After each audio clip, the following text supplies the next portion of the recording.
Big changes are rolling out on YouTube, and they could make your posts, videos, and promos way more powerful.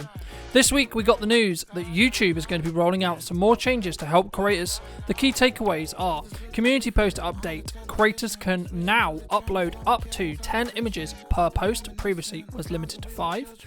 Auto dubbing improvements. Creators can edit dubbed clips in Studio Editor, and YouTube will reprocess the dubbing to make sure it's more accurate. Expand access. Auto dubbing is now available to all verified creators with manual multi-language captions. Editing coming later this year. New call to action buttons to promote. When boosting your videos or shorts, creators can now choose a more specific call to action like book now, get a quote, or contact us. Currently only available on desktop. Overall, these changes will make YouTube more versatile for creators, boosting engagement, accessibility, and of course, promotional flexibility. My view personally, I think that it's really important for YouTube to continue to adapt what they're doing and allow creators to have more options, especially when it comes to their paid ad platform that I would argue is actually probably one of the strongest specifically, but also when it comes to designing your content, you should actually be baking some of these thought processes in and potentially exploring dubbing as an option to open up your content, especially your longer form content or potentially my news content, to other markets that are not necessarily English speaking. Personally, I think the biggest challenge that will matter for most creators in this regard is those who choose to use the promotional tool or the call to action buttons coming to shorts. But I would love to hear what you think. Let me know in the comment sections down below. So let me know in the comment section down below. And if you found this specific topic helpful, then make sure to be subscribed for more creator news and a weekly podcast talking about all things that are missing in marketing today. TikTok just updated its community guidelines, and there are some major shifts for creators that need to know. The key takeaways are live creators accountability. TikTok says that creators are responsible for anything that happens during their live, even when they're using third-party tools like auto translation and text-to-speech. Commercial content must be disclosed, and TikTok will reduce visibility for those videos pushing users to buy outside of TikTok Shop in markets where the shop doesn't, it does exist. Personalized experience for both search recommendations. Comments are now personalized, meaning two users may see same or different results in either their search and or their comments section. AI content rules simplified. TikTok still bans misleading deepfakes and drops specific bans around AI endorsements. For You feed standards. Instead of one long list of what would not be eligible for your FYF, so your For You feed standards, the restrictions are now spread across multiple sections, making it less transparent. Brand language shift. TikTok now describes the monetization has been on the platform as safe, fun, and creative, dropping the term trustworthy. Is this I guess in some ways you could say that this is kind of the concerns around TikTok actually being banned in the US, but also the rise of potentially them looking to move away from maybe controversial content and or having to not necessarily deal with or focus on having to police misinformation as a whole, especially when we look at that live creator accountability thing. It would then imply as well that even if you have someone in your audience who donates for text-to-speech, you're going to be now held liable in TikTok's case, and I'll be curious to see if Twitch, YouTube, etc. will also follow suit here to see whether you need to, or the creator needs to look to self or community kind of police what is going to be likely to be put out on that text-to-speech, and whether actually that would just shift creators into not doing text-to-speech at all, because the monetary value they could of course gain from text-to-speech would not, I guess in some ways, limit or mean that the liability would be too high for problems to be occurred by problematic donators potentially using text-to-speech to get around this, but also potentially they either indirectly or directly want to get that creator in trouble. So just something to think about. TikTok is clearly clamping down on creators who use the platform as a marketing funnel to send people off app. They want to keep everything inside TikTok. At the same time, they're also pushing for more responsibility on creators or some of the risks when it comes to going live. I think this could push more people away from the app as a whole, but what do you think? Do you think these changes create TikTok to be a better platform as a whole, or do you think it's pushing a little bit more to the worse? Should kids be banned from TikTok and Instagram? Germany is the latest country moving towards a tougher age restriction. Key takeaways: age limits under review. Germany's educational minister is pushing for stricter age restrictions for the apps like TikTok and Instagram, and will most likely then follow suit regarding Facebook, YouTube, etc. New expert commission, a national commission on child and youth protection in the digital world, will begin working in a couple of weeks. Collaboration. The ministry's plans to work with Germany's federal state to deploy a national strategy to protect kids online. European context. Several EU countries are already testing an app that could block pornographic websites and social media platforms, TikTok, Instagram, YouTube, for children. Political support. Germany's federal digital minister has also expressed openness to stricter rules.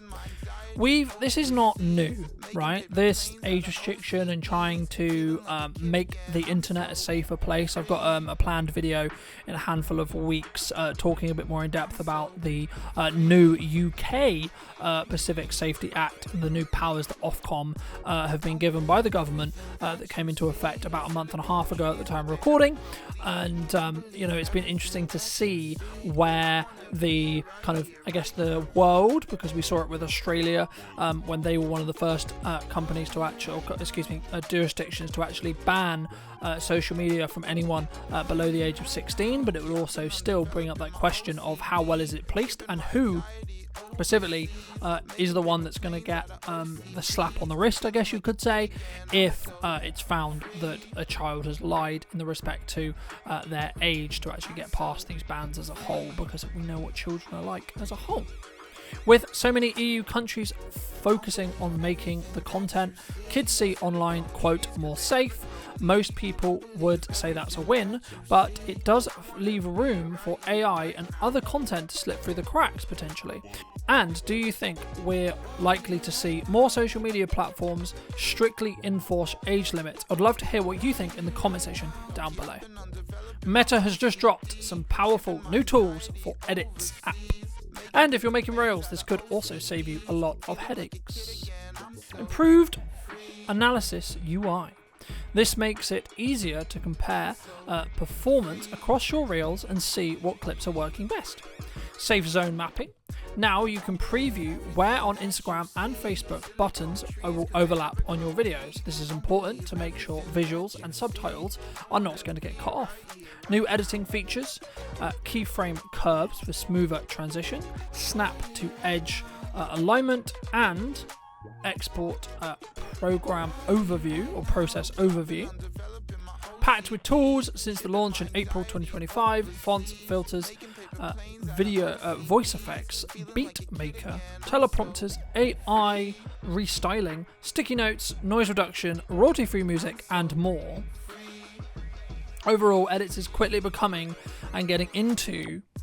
Overall, Edits has quickly grown into a professional-grade short-form editing tool that rivals many paid apps. And this is clearly an intention from Meta or Instagram and Facebook overall. First off, I think it's clear that Meta wants you to use Edits to create Reels, but also the real question, I guess, is would it actually reward you if you do so by having that little edited in Edits button? Would it actually mean that your Reels are going to get seen by more people? Or is it just the benefit of being able to create the content for the platform specifically quicker and then get it on the platform faster? Or is it actually going to be like or specifically see a lot of benefit, or would you see a lot of benefit from these safety mapping features? Personally, I think there's a good middle ground. Using edits for quick turnaround videos when you're on the go, at an event, heading back from a shoot, etc. But more polished content, pro-level edits from your editor of choice, or even lean into AI tools, such for podcast clips. At the end of the day, it really depends on what kind of content you're making, but also I would love to hear what your views are on this in the comment section down below. AI companies are exploding, but are we fixing loneliness? Platforms are pushing AI companies, including not safe for work chats in some cases, framing them as a fix for the loneliness epidemic. But the reality could be rather riskier than we initially thought.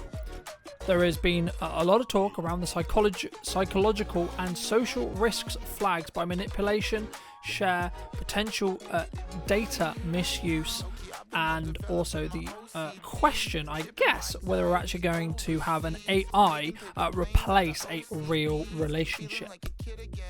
The safety gap. AI can also lead users down harmful misinformation rabbit holes. Older or less tech-savvy users may also be specifically vulnerable.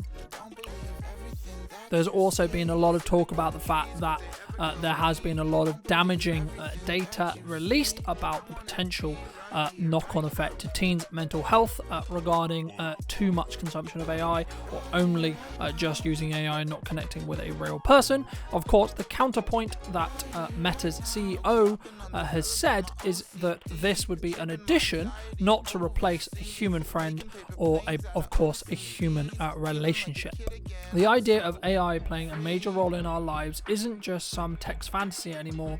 It really is what's happening right now. Anyone who uses AI on a regular basis will understand that AI's job is to problem solve for the user or the customer that is requesting the information. That's powerful, but only one-sided. AI is unlikely to challenge you or raise questions specifically. So is it really going to be a good fit as a business partner, or even a girlfriend or a boyfriend? At this point, it's more a relationship where you're always right. Until AI gets something wrong, and then you're suddenly stuck in a feedback loop. Clearly not ideal, and this is something people, of course, should be aware of. And I think for me, I think it's a difficult one. I think a lot of people have kind of, I guess, in some ways thought about this, and we may not get to a position, and there is a counter argument to say, well, we're actually never going to get to a position where AI is going to be able to, quote, think for itself, right? That is the one side of the argument. Of course, we will have to wait and see, but if it can, and then, we're in a different game, specifically if it can question, and it should question in that respect as well, but it does lean more to, because its job is to fix problems, it is going to lean more to the reality, the perception of it just basically saying, yeah, you're always right, yeah, this is the fix, yeah, you're doing really well, etc. But that's just my take. I'd love to hear yours. Are you on the side of Gary Vee, who says that the kids growing up now today will end up actually in their own AI relationships or potential AI business partners? Or do you think AI will eventually hit a hard limit? I would love to hear what you think in the comment section down below. A new study has confirmed what many of us has already suspected. If you want to grow on Instagram, you need to post more often. Posting frequency matters, as a new Buffer study, 2 million posts and 100k accounts, found that more positive trends drive to growth on Instagram the more you post. But the best frequency for growth. Posting 3 to 5 times per week is 2x follower growth. Posting 6 to 9 times per week, even faster. Posting 10 plus times a week saw a 24% higher reach on average. What counts? This refers to the feed posts, so that could be photos, reels, or carousels, not stories. More posts, more opportunities to hit home, feeds, reels, and the explore page. However, do consider that Just because you're posting more, you shouldn't necessarily, or you should still be focused on quality. Posting just because you can doesn't necessarily mean it's going to get more specific traction. However, I personally would say it shouldn't stop you from over posting or posting a lot, because for a lot of cases, that as long as you're focused on value or what you believe to be valuable for the audience you're trying to target, then because it is subjective, right? Then you can have more data to then understand. Something I've been reading is Gary's new book, and he talks about the fact that the more you post, you're marketing for the sake of getting better at marketing. So the key is to be able to output some things, to be able to gain data on click-through rate, average watch time, views, etc., and what resonated, but also then that allows you to take that data moving forward. So when you do create more ad creative, reels, carousels, etc., then you're able to actually go into it with the understanding that you have already gained from the previous set of marketing that you did, so that you can become a better marketer as a whole. And then you can continue this process moving forward, which will allow you to have small compounding changes across time, which allow you to roll that snowball faster down the hill and build a stronger compounding rate than you would have otherwise. In my view, when people say, I can't post X times, it usually comes down to two things. Either they're not using AI to help speed up what they're doing, or B, they're simply not willing to work hard enough to be able to have that level of output. And they're not willing, or they don't want to, build something, quote, meaningful. And as this study proves, at least on Instagram, posting more really does mean more views, more followers, and more growth. But that's just my take. What do you think? Do you think posting more is the right move? Or is there a limit? I'd love to hear what you think in the comment section down below.